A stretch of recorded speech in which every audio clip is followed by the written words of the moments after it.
Okay, good morning. I'm going to the Infinity Festival. I got an email about 2 weeks ago, and it said, reply to get a free ticket to the Infinity Festival. I didn't know what that was, so I replied, checked it out. Incredible. I won tickets. Otherwise, they're $600.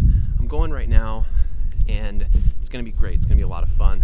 I just wanted to be able to show you the process of getting there, because it's such a beautiful day today in Los Angeles, central LA, and it's a great day to have a great day.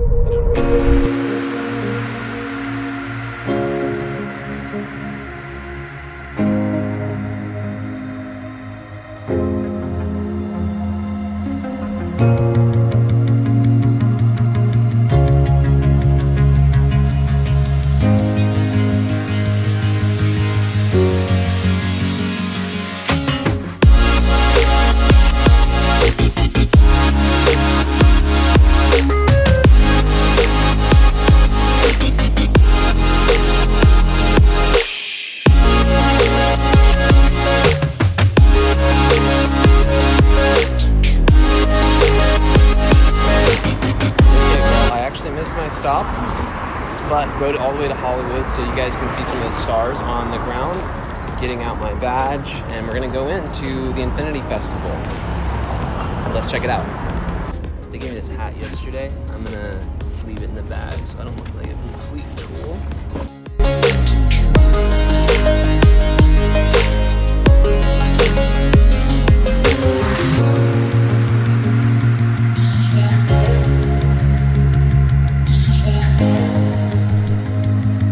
Okay, we're back. It's gonna be a great day. Next up is the Infinity Festival, sponsored by Ryot. Next up is a 5G session. We're to this session about storytelling, because if 5G comes out for the US in the next months or years, then storytelling is all going to be pretty much instant, live streamed, and immediately connected through the smart grid. So I'm going to go listen to this session about 5G and storytelling, and it's going to be great. These huge, I can't even give you the scale here of these screens. Yeah.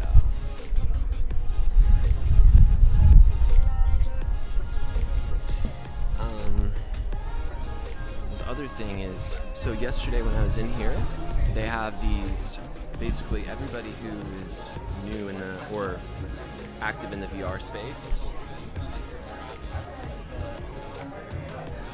they're demoing their, some of them have short films, some of them have just experiences to go through. Okay, so when I was here yesterday, did a bunch of the demos on the VR goggles, and again, it's a bunch of different concepts. I mean, some are just exploring, some are films, some are political.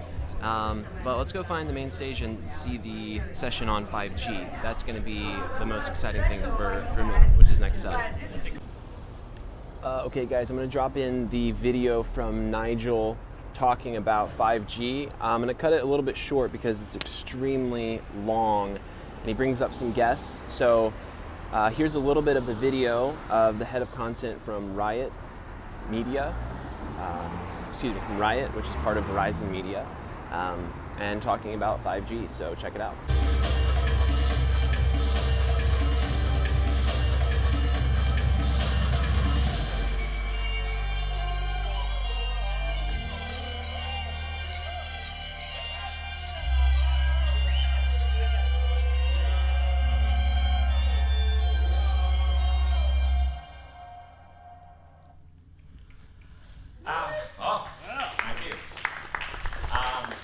So really though, what I'm here to talk to you today is fundamentally how 5G is going to change how we create, deliver, and consume content. A really kind of analogy I like to make of is, the transition from 3G to 4G was this pretty revolutionary moment for video. Obviously everyone has a dope Instagram account right now, their YouTube is on fire, all of this amazing things. But that wasn't possible, A, without the transformation of film to digital, but B, also 4G network. So, but real quick, just a general sense of who's in the room. How many people kind of consider themselves filmmakers, producers, writers, directors, creators, that side? How many more on the engineering side, just to get a sense? Okay, cool. And then how many people know about 5G? Know what 5G is? Okay, good. So I'm going to bastardize some explanations of 5G for you, just to level set the room. But it's really, for me, it's actually the things that get me excited about it. So we all hear about this high throughput up to 10 gigabits a second, 1 to 10 milliseconds latency, which is sub-blink latency. But really, if you talk through the incremental steps, right, with 1G voice, 2G text, 3G data, 4G video, with 5G you get a whole other ecosystem of opportunities and change. Obviously 3D formats, really thinking about how we're entering into that third dimension. Real-time content, personalization, hyper-personalization, it's a pretty exciting space. And then the post-smartphone era, really disconnecting from this device and having multiple devices, smart cars, smart fridges, everything. It's this whole, who wants a smart fridge? They exist, there's fridges with 5G. Anyway, just to level set a bit more though, I come from a traditional animation background, and that process was pretty arduous. Typical top-level studios, it's about 3 to 5 seconds of animation throughput a week, about $1 million a minute, about 3 to 5 years to make one feature film, give or take a few numbers there. But ultimately, it's a long, slow, arduous process with amazing army of artists and engineers that are creating that beautiful work. And obviously it also has this very post-heavy rendering pipeline, sending things to the farm and things like that. What we're seeing now though is an amazing emergence in real-time game engine technology, right? So, and it's not that game engine technology is new, but man, in the last year, 2 years, companies like Unity, Epic's, Unreal have kind of just started to plow through things such as real-time ray tracing, real-time fur, cloth, all of that thing. And we're now also seeing extended reality, right? We're seeing AR, whether it's your Snapchat filters, Pokemon Go's, all the way to something more meaningful, what you're probably seeing next door on the VR, AR side. But what's really going to unlock that whole thing that you're seeing that's emerging now is 5G, right? Because we think about the compute power of all of these devices right now is labored, right? Anyone who's done like an Animoji, right? Anyone use an Animoji? It looks cool, it's fun, but it's limited to the render. The reason why it looks the way it does is it's limited to the rendering capabilities of that device. Can you imagine? That's really powerful technology. That's facial capture technology that iPhone happened to just democratize and give free animation to everyone. But now you can start to see how that can puppeteer the next Mickey Mouse, Shrek, whatever. You can start to really imagine that world. So, and again, I could, does anyone know more about 5G after me talking about it? No, probably not. I don't want to talk about frequencies and stuff like that. What I really like to think about is, make this a simple analogy for me, maybe may not make sense to you, but I think of 4G today as like a water hose, okay? So the diameter of that hose is the amount of data throughput that can go through that hose, and the length of that hose is the latency. So again, 4G today, you're getting about 10 to 30 megabits of throughput a second with about 50 to 100 millisecond latency, right? The average eye blink is around 30 milliseconds. With 5G, imagine that hose suddenly getting super wide and turning into what I consider more like a hula hoop. And you would think, Nigel, it should be a fire hose or some next iteration, but it really is this huge transformative moment where you suddenly, I just said 30 to 40, 30 megabits a second, that's now 10 gigabits. I just told you 100 milliseconds, that's now before you blink, 10 milliseconds. It's insane. It's a vomit of data. So to me, I just imagine a hula hoop just because of the, I don't know. I just compared 5G to a hula hoop. So if you get anything from this talk. So obviously there's a lot of other things that are taken into account. So if we're seeing the growth of connected devices today, right, we're exponentially, it's going to be about 20 billion by 2020 and counting, as I said, connected fridges and the like. But 5G allows for that, right? The typical 4G network today on 1 square kilometer is this one cell tower, covers about 100,000 people adequately, right? However, with 5G, that turns into about 1 million connected devices, right? So you can now imagine coming to conferences or going to concerts or sport, and you just have service. And I don't know if anyone's like going out to Coachella and their Snapchat isn't as popping as they want it to be, but that's the, there's a huge unfreeing of the network itself. The other thing that it does is this magic. This is what really excites me, is this thing called MEC. Anyone know what MEC stands for? What does MEC stand for? Mobile Edge Compute. What does that mean? That means we're now getting, instead of rendering all the way either on the device itself on the client side, or rendering all the way in some cloud compute data center up in Sunnyvale. You're rendering on the network. So that those small cells, so we diversify our network from being one big tower to a whole bunch of small cells that will suddenly have CPUs and GPUs, right? So now this device can go back to being a dumb device. And I don't mean that facetiously, it can go back to being sensors. And all the compute can be offloaded. AI, dope computer graphics, you'll have the best version of Fortnite because you can just pull from all of these small cells. It's pretty impressive. So really, what the areas that we're seeing right now that's truly powered by 5G are obviously mobile-driven AR. I just told you that you don't have to render on device, right? So how many people who's done AR? Have you done it where you have to download like a gigabyte or something of content to your device, right? Or you're using some headset that's pretty limited because you have a fanny pack, which isn't as stylish as you want it to be. The reason being is it's all that compute power has to happen, and then the battery and all of those things. Now you compute that on the edge. It doesn't matter how the latest iPhone is as great as it is, the chipset is, it's not going to compete 100 RTX cards that live on the cloud, or whatever brand you want to put out there into that space. It's incredible. Other things, real-time animation, true real-time animation, whether it's puppeted by motion capture, as you're seeing things like this performance capture, AI, volumetric capture, it's really getting this real-time 3D format. It's all 3D formats at the end of the day. You create it once, it can live everywhere. It can live as a 2D piece of content, it could live in AR, it can live in VR.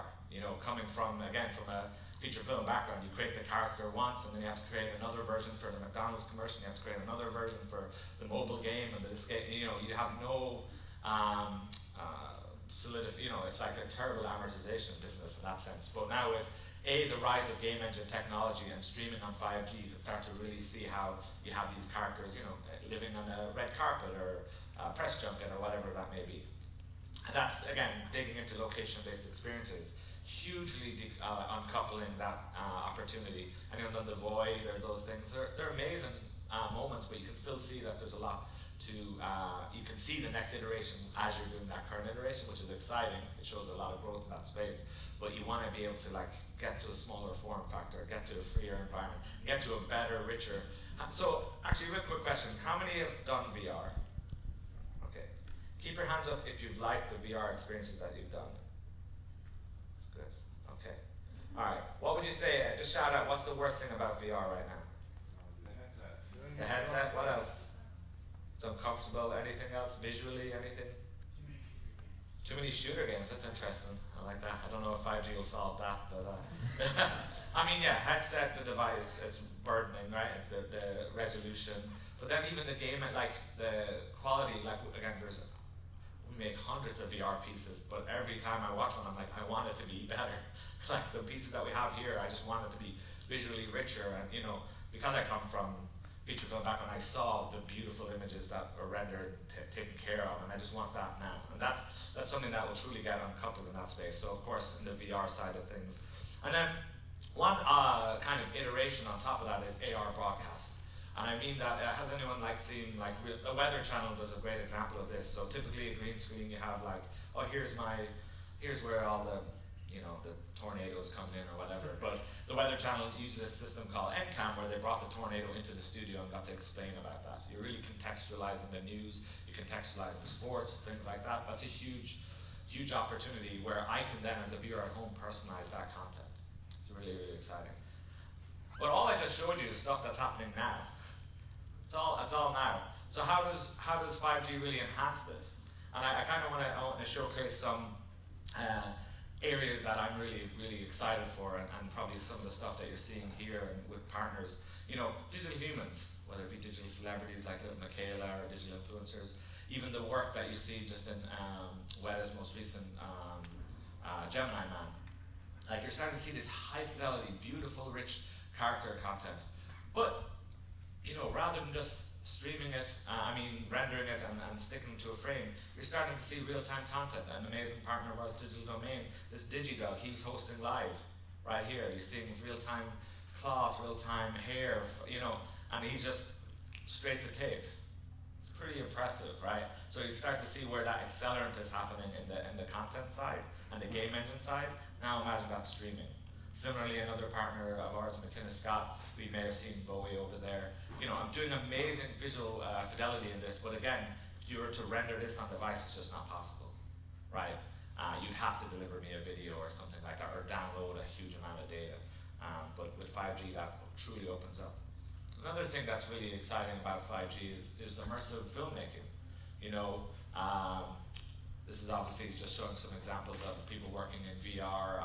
John Favreau most recently on The Lion King, and I worked with this artist, if you don't know, by the name of Little Dicky. We created this music video to benefit charities fighting climate change underground with Leonardo DiCaprio. 32 artists, 200 million views if you want to go check it out. But ultimately, the promise there was we were able to create content in real time, working with the artists. With John Favreau here, he's exploring this space. He's seeing how everything is being set. But you can imagine how that is like if he has to do multiple shots in a day. Like if you're Game of Thrones, for example, you're shooting one episode over four countries, right? So that director has to manage a live action production here. He has a co-director that's on set in London at a VFX place that's going through the shoot. They could start to imagine a world where they can all be in that co-located experience together, moving a tablet or a virtual camera through the scene from the comfort of their own home. So it's a pretty exciting thing. Again, through extended reality, this area is really going to change pretty fast. We're already seeing huge investments by all the broadcast networks in this area. You think things like in esports, but now you can imagine a world where I'm connected to this content in real time. I can choose how that character looks for me. All of that kind of personalization is pretty exciting.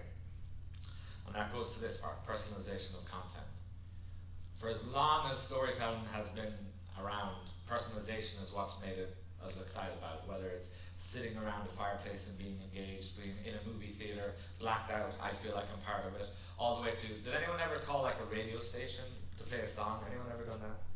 I used to call in and I'd wait to hear the song, and then the next day I'm like, hey, did you hear they played No Scrubs TLC for my imaginary girlfriend? And I'm so invested in that content, and that's the that shareability and the commitment and investment. But that's the trend that you're seeing today with Twitch. Why are people watching videos of people playing other games? It's all, they just want to be a part of it. It's a really amazing, exciting space, and it's only going to get more exciting. You can really imagine how even just my viewing habits can dictate. So this, there's active personalization, like I want to create my avatar, my Wii character or whatever.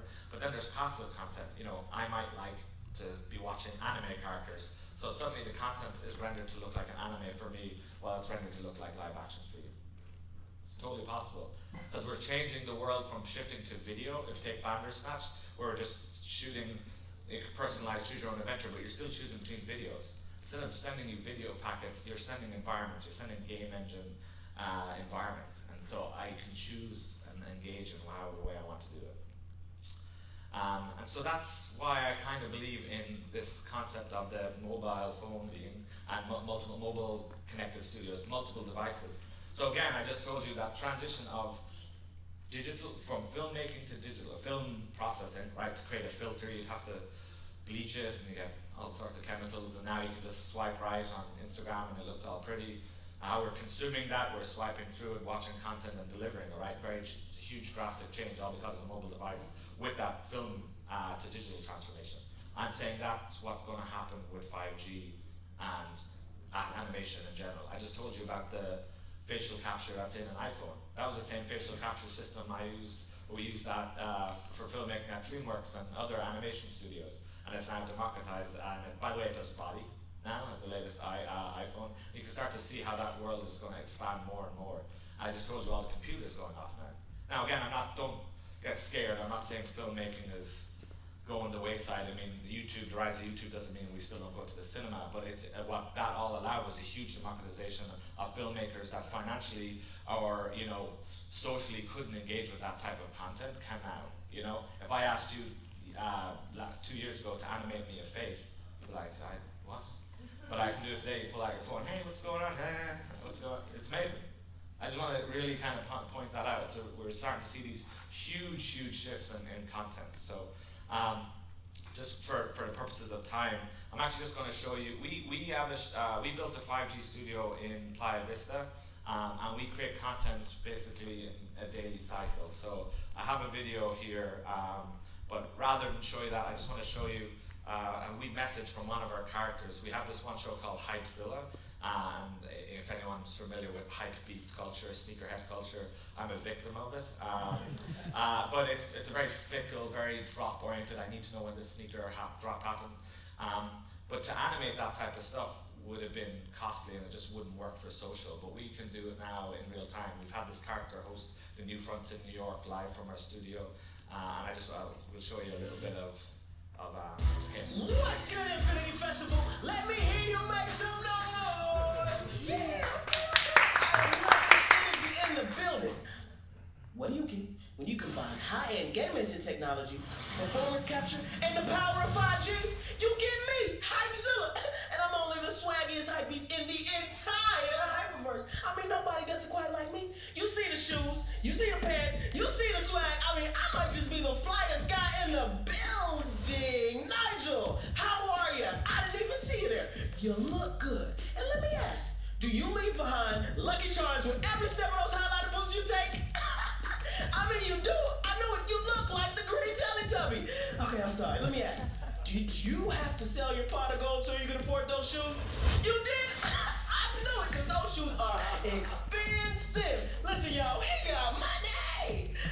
I still owe like 401k, right? Oh, my man. All right. That's enough ragging on Nigel. Let's talk about the main attraction.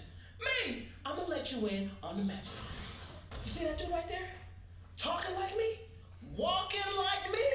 Trying to move like, yo, you gotta chill out, man. There can only be one HypeZilla. Yo, this dude is good, man. Get this dude out of here. I just wanted to show y'all that 5G is straight fire. All right, Infinity Festival, that's my time. HypeZilla is out.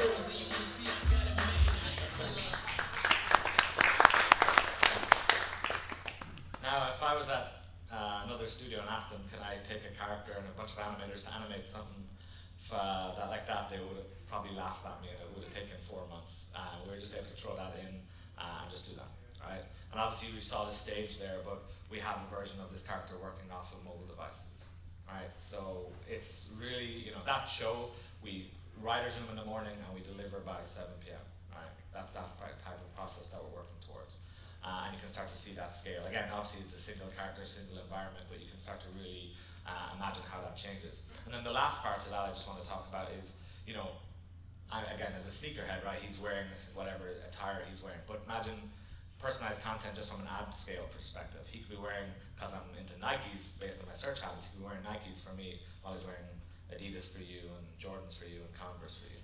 Something as simple as that, or all the way he could be rendered to look different colors based on my just palette or whatever that may be. It's a whole other paradigm that's shifting there. So we're really really excited about it. And if anything that you took away from today's portion is that 5G is a hula hoop, I think.